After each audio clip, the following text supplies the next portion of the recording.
And they called it puppy love. Yeah, I think you're gonna hear this. This summer I got to meet an American entertainment icon, Donny Osmond. And you might remember he came to perform at the Oakdale Theater in Wallingford. So during rehearsals, I got a chance to sit down with him. And he really opened up about life as a child star, marriage, and battling a psychological disorder that almost ruined his career. This is amazing. Yeah. Take a look. Somehow I made it through the heartache. Depending on your generation, your connection to Donny Osmond will be different.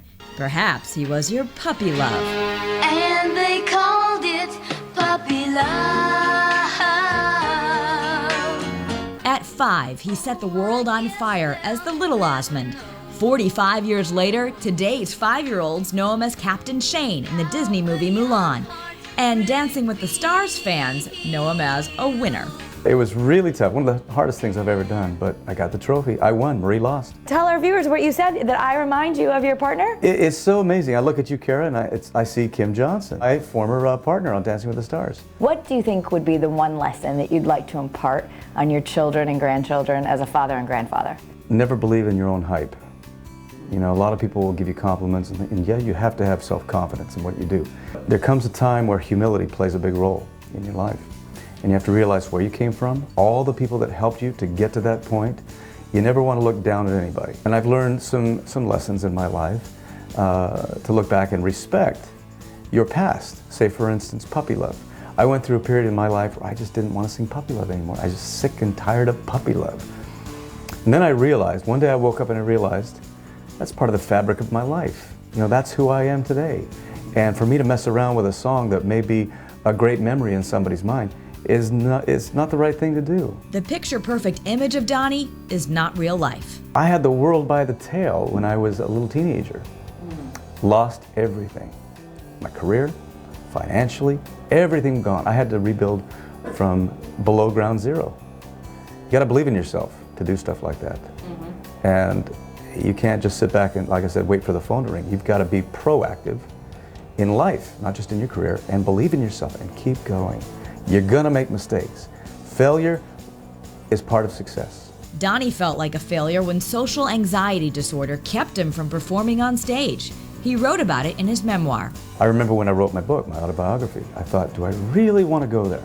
I really want to disclose these things, because up until that time, the Donny Osmond image was perfect. You know, it was like, oh, the kid that will do no wrong. Sure. Well, I was dying inside over those years, you know, and finally I just said, you know what, I've got to be honest with myself, I've got to be honest with the public. This is what I'm going through, and it was the best thing I ever did.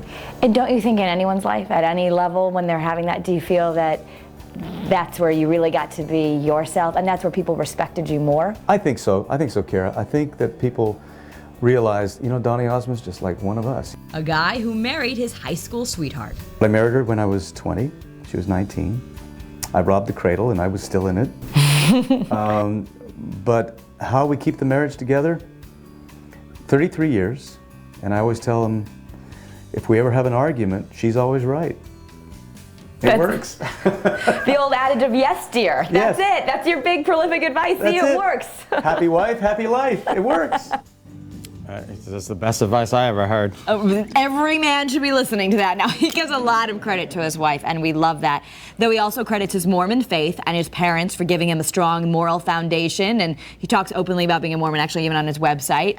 Once the tour is over, you can find him performing with his sister Marie in Vegas. They have a big show there. That's where he usually is. And so, I mean, literally, those are the people I grew up with. They were like, it was either you watched Michael Jackson and, you know. Jackson came a little later. They were kind of even. Like, Michael Jackson would have a hit, and then the Osmonds would come out with, like, one bad apple don't spoil the. And then you go back to the Jacksons, and then you go back to the Osmonds. And then the Osmonds kind of went away, and the Jacksons kept going, and then Michael took over. And I was like, what happened to Donny Osmond? I'm glad I was showing that story to Denise DeCenzo, and she's like, I had such a crush on him with Puppy Love. Me too, me too.